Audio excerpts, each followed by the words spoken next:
Okay, good evening, everybody. I'm just going to wait a few more moments just for any parents and carers who are waiting to join us.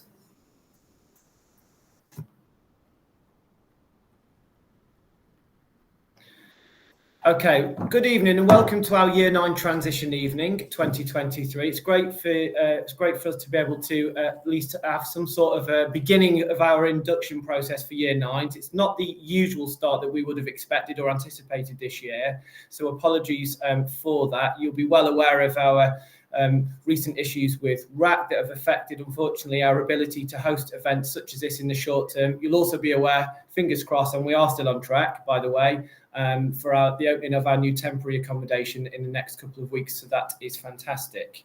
Welcome, as I say, to our transition evening 2023-24. I am Mr Charlton, new head teacher at Roding Valley, and it really is fantastic to be able to speak to you this evening.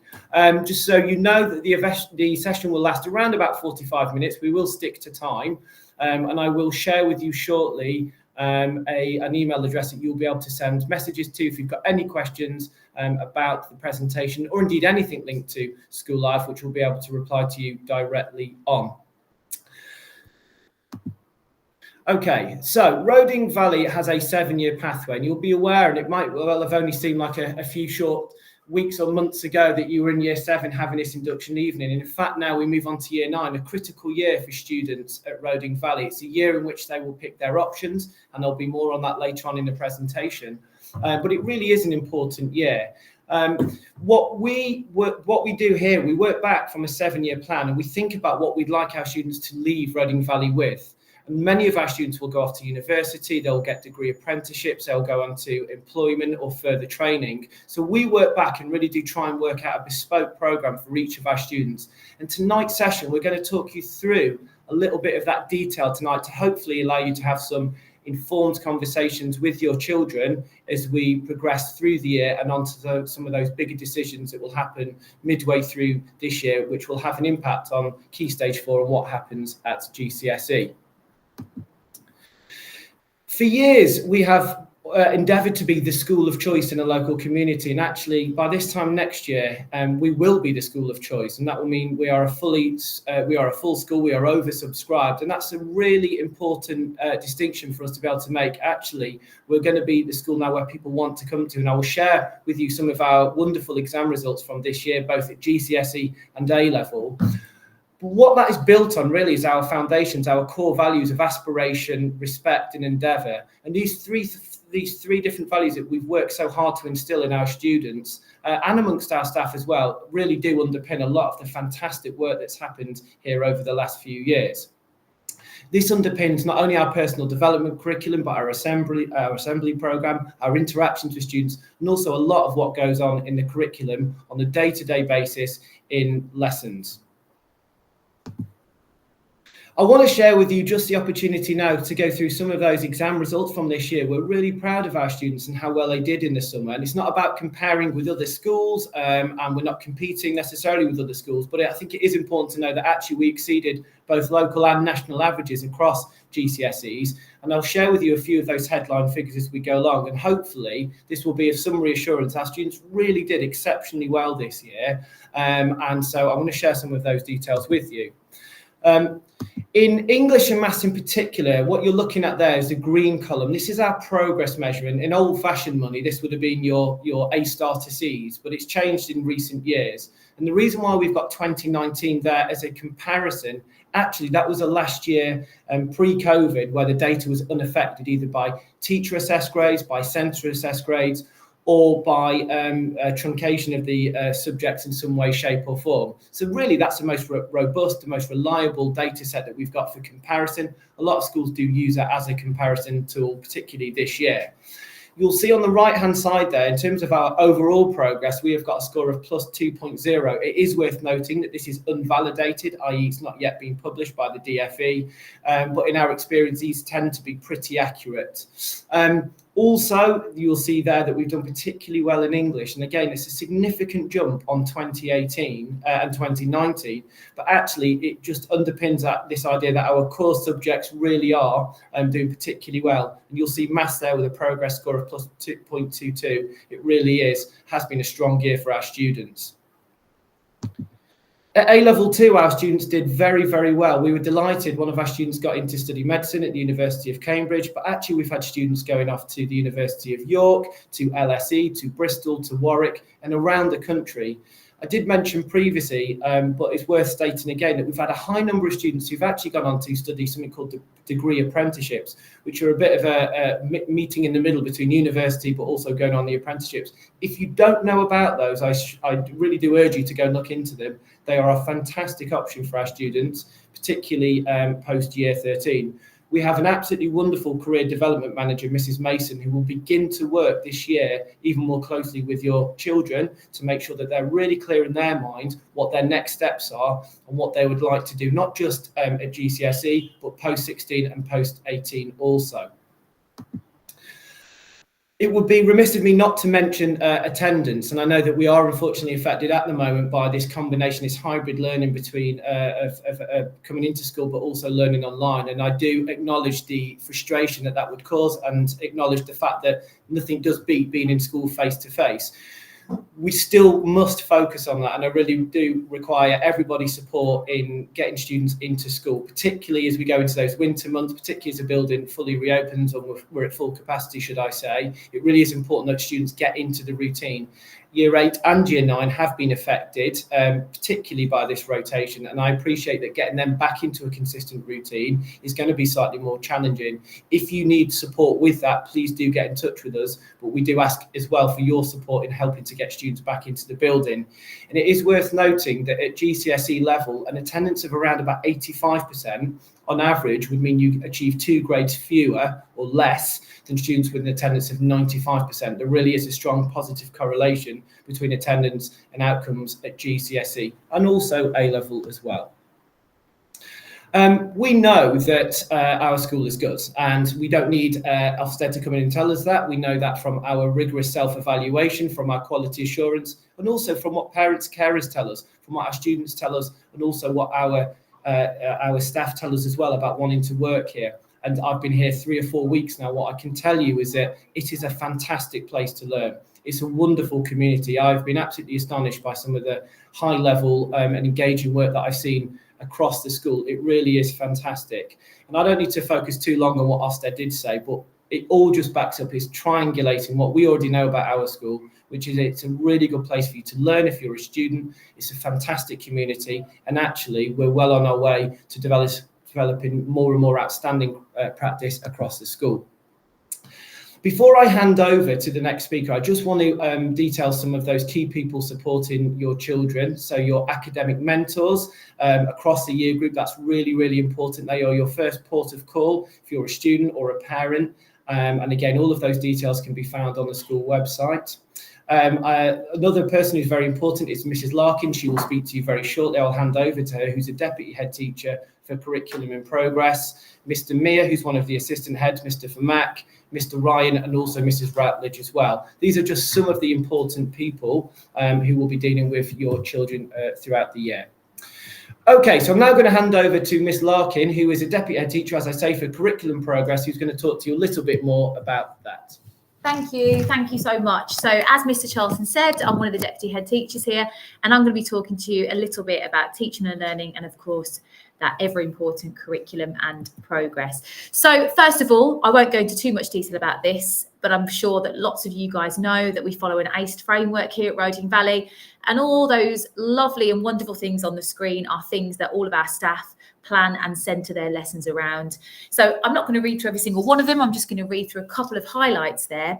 And one of the main things on that screen is our closing the gap policy. And I know that Year 9 this year will be very much reliant on that. They'll be very much reliant on the feedback that they receive from teachers when it comes to making those options choices. And I will be going on to that very shortly as well. We also know it's so important that our students bring a green pen with them. So it's a bit of a plea really to make sure that your son or daughter is well equipped for the day with a green pen, because we utilise the green pen when we ask our students to act on feedback and make improvements and edits to their work. And I know there's lots of great things on that screen. One of them being Roding Valley High School tried and tested revision techniques. Again, I'll be coming onto those in a bit more detail. And again, I know I've shared this at information evenings for the past few years, but just to flag it to parents really, that if you would like to see what our subject areas study, so what content goes into particular subject area curriculum plans, then you can access all of those on our website. If you click on the curriculum page, you'll be able to see what we call our skills map, whereby each subject has planned and sequenced their content around their subject specific skills and all that key content that they believe is absolutely crucial for students to be successful both at GCSE and A level. You can follow the link on the screen here. You will be getting a copy of this presentation alongside the recording, but it's super easy to find on our curriculum page on our website. Now, I said I was going to mention revision, and I know that we talk about revision every single year at Roding Valley, and it's the reason we talk about it is because we don't think it's something that you just save until year 11 and you think that you can just have a go at it then. We believe that it's something you have to practice from when you join us in year 7 all the way through to when you might leave us in year 13. So what sorts of stuff can we be getting on with? Well, of course, I'll start with the basics. Google Classroom is absolutely key. It is where we put all of our home learning. It's where we set all of our assignments, and it's an incredibly useful tool. And if as a parent you would like to access this, you can either sign in to your child's Roding Valley High School Gmail account and click on the Google Classroom icon, which is on the screen, or you can actually look at the home learning assignments that have been set for them on Edulink by clicking on the homework tab. Google Classroom will give you more detail. You'll be able to open attachments. You'll be able to see messages from teachers. Edulink will simply show you what teacher has set the task and when it is due in. If you need any more support on home learning, again, you can visit our home learning page and there's lots more help available there, okay? In terms of what else we've got available on our website, linked to home learning and linked to revision, there's so much stuff out there. And I do want to raise something in particular, which is on the screen there, which is our academic reading lists. We have put these together for every single subject area.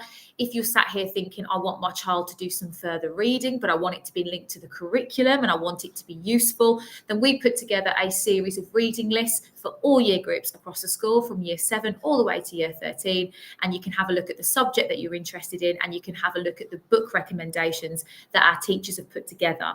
They've also linked in ideas for documentaries, films, etc., but it is mostly centered around reading. I will also say as well that we've got our entire microsite, which I'm going to be coming on to a minute, that really goes through all of our revision materials in so much more detail. Okay, so just to go back to our reading and literacy initiatives then at this school, your son or daughter will not be surprised by the fact that we are still very much pushing and enforcing the fact that your child must bring a reading book to school every single day. Okay, so that is an absolutely crucial part of their school equipment. So every single day during a different allotted time on the timetable, your child will be asked to take part in Drop Everything and Read, which they'll do for 20 minutes. That won't affect the same lesson every day. We do it on a rolling basis, so it doesn't hit the same lesson. They need to have their own reading book. We want them to read for enjoyment in dear time. And we know, all the research says this, it really isn't us making this up. The more they read, the better their vocabulary will be, and the more chance they've got of unlocking those GCSE questions and being able to write at a high standard. Within that, we also have our Drop Everything and Write program that we do every Friday that replaces the drop everything and read. And then rather than reading, they spend 20 minutes writing about something. And again, all of those sessions are linked to our theme of the week. And it's also linked to the GCSE English language specification.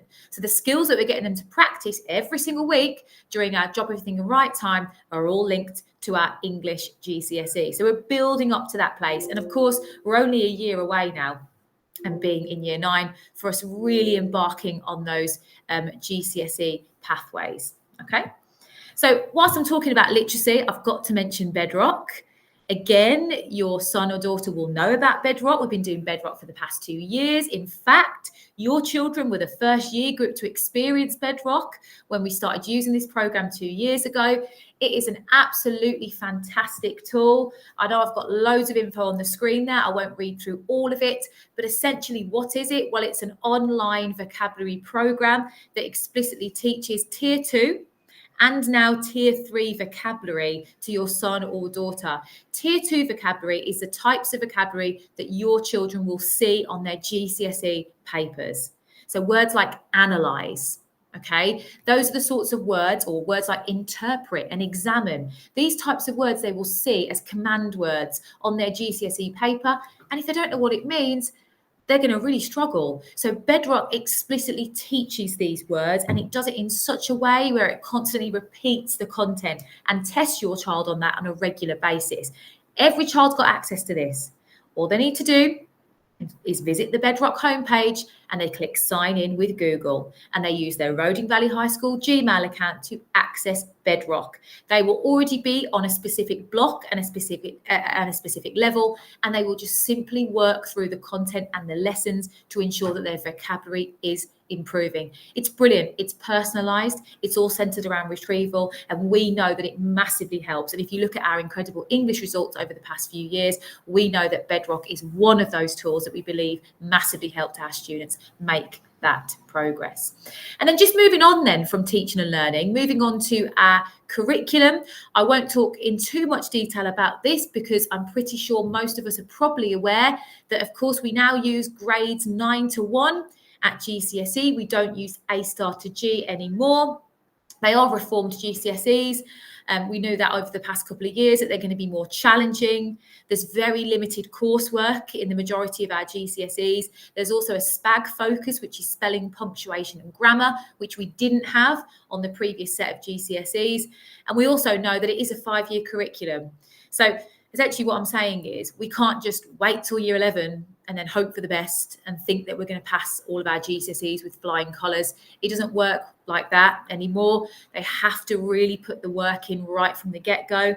And if you're thinking that your child potentially hasn't taken their studies as seriously as you'd have hoped them to, then year 9, let's start now. Let's use this opportunity to really go towards these GCSE qualifications. We also know as well, this goes without saying, that they have to be independent learners to be able to be successful at GCSE. They need to make use of all of the support available in all of our subject areas. And of course, they must read widely, which is why we have Dear Time and which is why we have Bedrock as a part of our curriculum. Okay.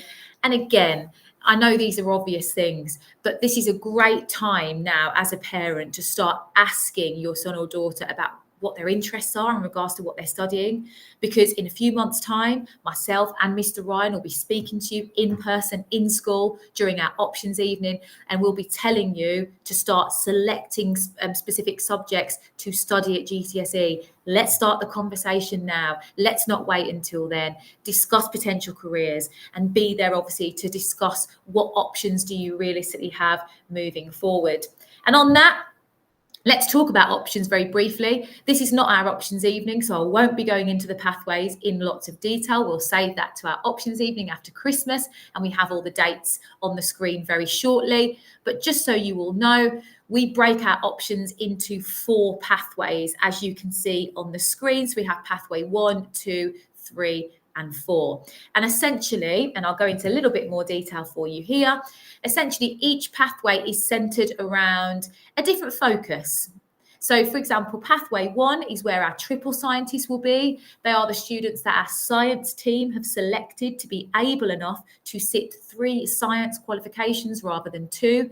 It is hard. It's a lot of work, but we think for the students that have got the potential to do that it's massively worth having that at GCSE. It gives them more of an option at A-level if they wish to specialise in any sciences at A-level. And it is nationally the top 25% of the country that will sit those triple science qualifications. Pathway 2 is our more capable of traditional EBAC route, which essentially means that you'll do double science, you will do a language, so either French or Spanish here, you will sit a humanities subject, so either history or geography, and then you have a couple more options to make from those option blocks. Pathway 3 is where we give you the opportunity to achieve the EBAC. So that is where we say you can opt for a language, you can opt for a humanities subject, but you don't have to, because we recognise you may have different learning styles, and therefore we open more options up to you. Or Pathway 4, where that is where you have the increased opportunity to achieve really good grades in English and maths, which means that we limit your options across the other option blocks, and we give you more numeracy and literacy support to ensure that you leave us with those brilliant qualifications that you will very much need to go to that next stage in your educational career. But as I said, I'm not going to go into heaps of detail on the pathways. They might look a bit complicated at the moment. Don't worry about that. You're probably going to have loads of questions about what the pathways mean. You're probably going to be thinking, which pathway am I on? All that information, do not worry, myself and Mr Ryan will share that with you very clearly, and we'll be giving you a timeline as we run up to the end of this term with what that options process will look like. For now, we just want our year 9s to be in every single lesson, maximising as much learning as possible so that when they get given their pathway, they can make the right choice for them. Okay, so if you did want any more information though on the options process, we do actually have a brilliant options microsite that we launched last year for 2022-2023. If you'd like to visit that microsite, all you need to do is go onto our website. There's a tab called Options 2022-2023. You click on that and it will take you to the old microsite. What I will say though is that is obviously for last year's cohort. All the information is really useful, but obviously all the dates are for last year's cohort when we launched this with them in January. So please be patient. You'll have your own version of this that will be launched in January. But if you'd like to look at the old one, of course you can. And you can be as organised as possible so you can see what kinds of information will be available. On that note, I'm actually now going to hand you over to our excellent year progress leader, Mr Ryan, who I know lots of you know extremely well and have probably numerous conversations with and lots of contact with. And I'm going to hand over to him now to give us some more information. Thank you very much. Thanks, Ms. Larkin. Good evening. It is nice. It's good to be able to speak to you all. Obviously, I'm looking forward to actually speaking to you in person at our options evening and parents' evenings when they come up throughout the year.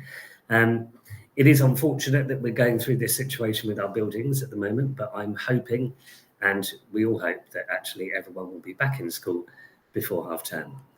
So moving on, I do just want to introduce you to our current academic mentors. These are the first port of call. So should you have any issues in relation to uniform, equipment, your son or daughter is feeling slightly ill, these are the people that you would need to contact first, because they do actually see your son or daughter every day. I've also put their email addresses there, so should you need to actually contact them, it's all there for you. One thing I would like to say about our academic mentors is that we do have an incredibly experienced team who really do know exactly how to get the best out of their tutees. And these people will be with your son or daughter for the next 2 years. They also help me when it comes down to dealing with discipline, behaviour, reward, sanctions, but also to deliver our personalised curriculum, which we do sort of aim at different year groups. And at the moment in year 9, on Mondays is when we have our PD curriculum, and we focus at the moment on who I am and the different sort of pressures that teenagers will go through.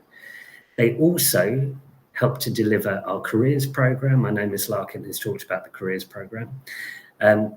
and they will sort of be the conduit between Mrs Mason, our careers advisor, and your son or daughter, and help sort of arrange that as well. So just bear in mind that these are the people that you would need to contact first. So our expectations and our vision for year 9 is here on the board or on the screen, and ideally we want the students in year 9 to be the best that they can be that academically and around the school socially. We want them to actually become really well-rounded citizens. And also we want them to actually have an aspiration. So obviously with year 9, when it comes down to picking options, it is worth having those conversations now about where your son or daughter would like to be in a few years' time. I'm not sure it's like I wanted to be a teacher when I was in year 9, but I may have had that conversation, and it's something that you could sort of start to think about. What do the young people in your house actually want to do when they leave school? We have our personal development program, which runs during period 1, and on a Monday it is more bespoke. They do actually have an hour-long session on a Monday, and we look at these themes during there. So we've got reconnecting mental health, resilience. We also look at our attendance, personal safety, human rights. It sort of covers everything to do with their sort of PSHE curriculum. We also have a look and focus on these topics here, where you can see we've got relationships and sex and health education. We do look at social, mental, and emotional well-being. And all of this does happen during period 1. I would ask that it's like, if you do have any concerns over what we are actually delivering to your son or daughter, please contact me or contact the academic mentor, and we'll gladly talk you through that curriculum as well. Okay? So here you've got it on the board. This was for last year, and it does sort of change over, but obviously we are sort of focusing on where children are at the moment. So year 9, obviously things are starting to change, and we have to sort of go with their age range, as it were. Our careers, we have the amazing Mrs Mason, who has worked incredibly hard with our careers advice at this school, and we are one of the Gatsby 8 schools. So it is really sort of, it's important that when we have the career sessions during period 1, that your son or daughter really gets involved in that. We have actually been sort of following a system from year 7 to now, and we will continue all the way up until the end of year 13. It is really stable, and Mrs Mason she has these meetings, and I know that there are some students who have actually been and visited Mrs Mason already. She really does know what she's talking about, and especially when we talk about sorry, my mind has gone slightly blank. When we're talking about degree apprenticeships, she really does sort of know what she's talking about there. So just be aware of that. Key dates for this year. I know that these are important, and that you will definitely want to know about some of these. So the first thing to be aware of is the fact that we have our exams week. That is the week beginning the 11th of December, so towards the end of this term. The assessments that the students sit during that exam week, they are what we will sort of look at when it comes down to pathways. So they really are important. Before your son or daughter takes those assessments, we will have revision workshops, but it is always useful to actually visit the revision website beforehand. So just be aware, the 11th of December, the week beginning the 11th of December, is when the exams begin. We will then have Parents' Evening on the 18th of January. So right at the start of the next year, significantly, we will have teachers actually speaking to you about how your son or daughter has done in their particular subject. This will be face-to-face. Following on from that, we then have our Year 9 Options Evening. That is during the week beginning the 5th of February. This is then followed by options clinics. There will be more information to follow, but the important thing to be aware there is that if you are still unsure, or your son or daughter is unsure about what they want to do, if you book an appointment, you will have a face-to-face sort of options discussion with myself or Mrs. Larkin. Then we have our progress reviews. The first one would be the week beginning the 11th of March, and the second one the week beginning the 1st of July. So up the whole way through this year, there are sort of moments where you will have contact from us about how your son or daughter is doing. I'm going to go through our PAL framework, so the Positive Action for Learning framework, just to remind you. I mean, I won't go into too much detail, as I'm sure you all know by now, that your son or daughter will have the opportunity of sort of being in a lesson, and PAL 1 will be that initial warning to please get back onto track. PAL 2 will involve them moving in class, and now's the time for them to actually stop the behaviour that they are displaying. And then you'll have PAL 3, where they will be removed from the class, and then that will involve someone contacting yourself about what has happened. Opportunities to get involved in school and the wider school sort of life. Last year it was phenomenal. I really enjoyed taking some students on the residential trip. Love going to the Man City games, and obviously we want to continue those for the next sort of, well, whilst your children are at school. Here's a selection of some of the things that we are offering. And obviously for those students who are thinking about maybe applying to Oxbridge or a Russell Group University, here are some activities that we would recommend that you might actually want to take part in. It does make you stand out. So being on the Student Voice, being in debate, taking part in the Duke of Edinburgh trip, Edinburgh scheme. And don't forget, we've also got the ski trip, which is going out to Andorra in February, plus a load of other activities that you can get involved in. They are all available, and we would recommend that every child takes full advantage of what's there. So it is a bit scary talking about GCSEs now, but it's best to prepare you that it is going to be really tense. The pressure, you may have noticed already, but teachers are actually starting to sort of gear up the pressure there. And we are expecting students to step up to the challenge. So just be aware of that it's like, as we go over the next sort of 3 years, it is going to become more focused and more driven. You can always access all of the work on Google Classroom. One thing Ms. Larkin was saying earlier was where she was talking about our students expected to have a green pen and all of the equipment. Should you struggle to find all of the equipment necessary, we do sell it through the school shop. You can buy these packs on Parent Pay, and they will be provided for your son or daughter, and we will deliver them to them. Attendance, we've spoken about attendance. It really would be good if everyone could actually aim for at least 100% attendance. The more you are in school, the better you will do. So how can you help?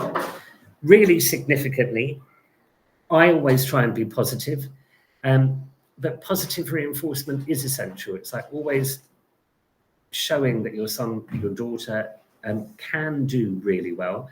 Make them know how proud of them that you actually are, and sort of give them that positive reinforcement that they will and they can achieve and succeed. And we will do the same in school. For their well-being, we know this, balanced diets are really important, but the one thing that I will sort of draw your attention to is social media. That will continue, that will always be a problem and an issue. Just please be aware of what your son, daughter is on, what apps they have on their phones, what they are accessing. You can be their friend on Facebook. You can follow them on Instagram. try to make sure that they are not involved in WhatsApp groups, and just always sort of monitor what's going on. I put on there that my door is always open. Most of the year group, in fact, all of the year group know that they can just knock on the door and come in and talk to me. And I will do anything I can to help them solve any issues that they may have.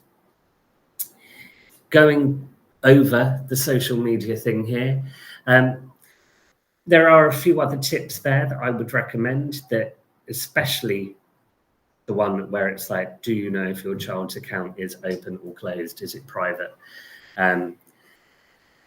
Because it is scary, that it is a reality, but obviously we want to do these things which are going to protect everyone. Right, being in school on time. It is really important that everyone is in school on time, especially as that is when period 1 starts. The school gates shut at 8:30, so everyone is expected to be on time at 8:30. Who do you need to contact in relation to your son or daughter? I mean, this is a bit broad for what we're saying here. Just notice that it's like, if you have any general issues, it should always go through the academic mentor. Subject issues, go for the subject teacher. And then for any sort of other sort of well-being stuff, bring it to me. If there is anything else that you would like to ask, you can always email me. As I said, here's the information that's on the screen here. And should you need to contact us, please do. Thank you for listening, and I look forward to hearing from you.